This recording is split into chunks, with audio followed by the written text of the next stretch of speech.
Hi everyone, this is Wen. Today I want to talk to you about a specific region in Southeast Asia that lies at the intersection of the borders of 3 countries. The area effectively has no laws, human trafficking, drugs, casinos, you name it. We'll get into the history and current state of this place, but first let me briefly tell you that on this channel, I like to tell you about unique places all around the world. The history, the culture, the context, and in my view, why they're special. And there's about 100 reasons why the place we're talking about today, a special economic zone within the Golden Triangle, is unique. So for starters, what is the Golden Triangle? Well, the Golden Triangle is a large region that broadly defines the area encompassed by the confluence of the Ruak and Mekong rivers, where Thailand, Laos, and Myanmar meet.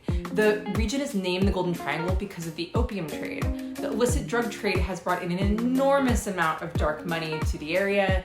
In the mid-20th century, when Mao took over China with the revolution, he took on the infamous opium trade. You remember all the opium the British foisted on the Chinese in the 19th century? Not a great situation. But when Mao dealt with the opium trade, the drugs and mafia dons didn't simply disappear. He simply pushed the drug lords south of the Chinese border, and the drug trade has evolved over time. The Golden Triangle was once a major producer of opium and heroin, but more recently has shifted to more meth and synthetic opioids such as fentanyl. That said, opium production has ticked up again in recent years. Large quantities of the drugs are produced in Myanmar and smuggled to neighboring countries. While the governments of Thailand, Laos, and Myanmar have put in place all sorts of law enforcement and drug rehab programs, little seems to be working. The demand is simply too high, and at the moment, this is the fastest growing hub of meth production in the world.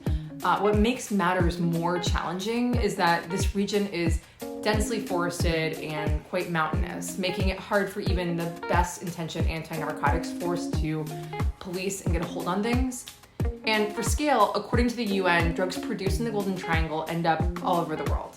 The region is the largest producer of meth on planet Earth. In 2021 alone, more than 1 billion methamphetamine pills were seized by authorities in Southeast and East Asia.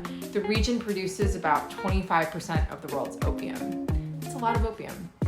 Overall, the drug trade is realized by a combination of warlords and regional organized crime, with a good dash of old-fashioned government corruption. In Myanmar, several ethnic armed groups such as the United Wa State Army and Shan State Army are purportedly behind the lion's share of producing and trafficking meth and other drugs. The Wa State is an offshoot of the Myanmar Communist Party, and they have strong ties to the Chinese Communist Party. In Thailand, criminal networks based in the northern provinces of Chiang Mai and Chiang Rai are behind quite a bit of the trafficking and are known to have connections to international syndicates. In Laos, there are several criminal groups, including the Zhao Wei organization, which is believed to be tied in with Chinese criminal entities.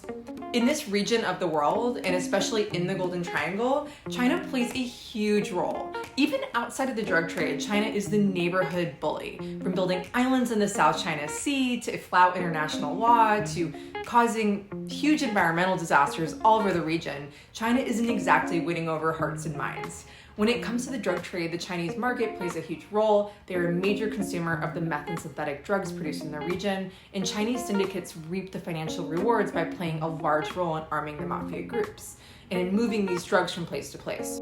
Now, within the Golden Triangle, there is an area called the Golden Triangle Special Economic Zone. It is located along the Mekong River in Laos.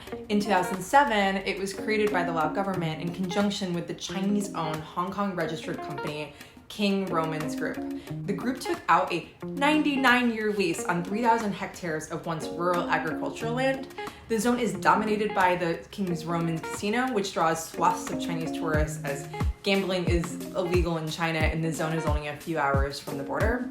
There are also several hotels and rows of shops, but what makes the place unique is that the special economic zone is basically lawless. It's known for human trafficking and animal trafficking, and as a place to bring drugs and launder drug money. There's also quite a bit of prostitution. And there are even several fraud factories where global cyber crimes are carried out. So cheery place. The area is basically a Chinese colony. Even though the economic zone is in Laos, you can only pay with Chinese yuan and Thai baht. Most of the businesses operating in the zone are Chinese, and the endangered animal trade caters to Chinese clientele.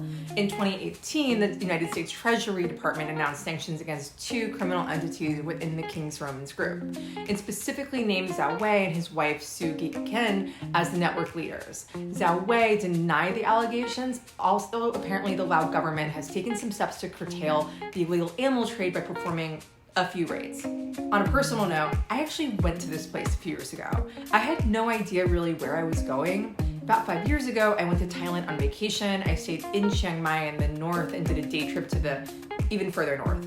My main goal was to see this wild looking white temple in Chiang Rai. I mean, look at this place, it's absolutely wild, right? Maybe another video just on that temple. But anyways, after the temple, we went on a Mekong boat ride to this island at the center of the Golden Triangle called Dansai. Dansai Island is within the special Lao Chinese economic zone. This place was a horror show. Immediately, a man gathered up a group of tourists to loudly sell us like a carnival barker tiger penis whiskey, along with a bunch of ivory figurines. The place was filled with endless stalls of fake designer bags and other endangered animal goods. The darkest thing that I saw was an ostrich crammed into a metal cage with its feathers half fallen out. Apparently there's a restaurant on the island where you can eat endangered animal meat like tiger, pangolin, bear cub, and python. There are only 4,500 tigers left in the wild. We cannot be eating them. I was very taken aback by how many Chinese tourists were eagerly shopping and wandering around. The whole thing felt like an episode of Black Mirror. And look, I know, American over here on her high horse. I'll take that. One of the craziest parts of this whole situation is that the Golden Triangle is also a hub of exciting, completely legal activities. The northern part of Thailand is a huge tourism center, and there are so many beautiful places to visit. From cities like Chiang Mai to Chiang Rai, the Mekong River, there are loads of historic temples, natural wonders, and fascinating communities. The food is also so good.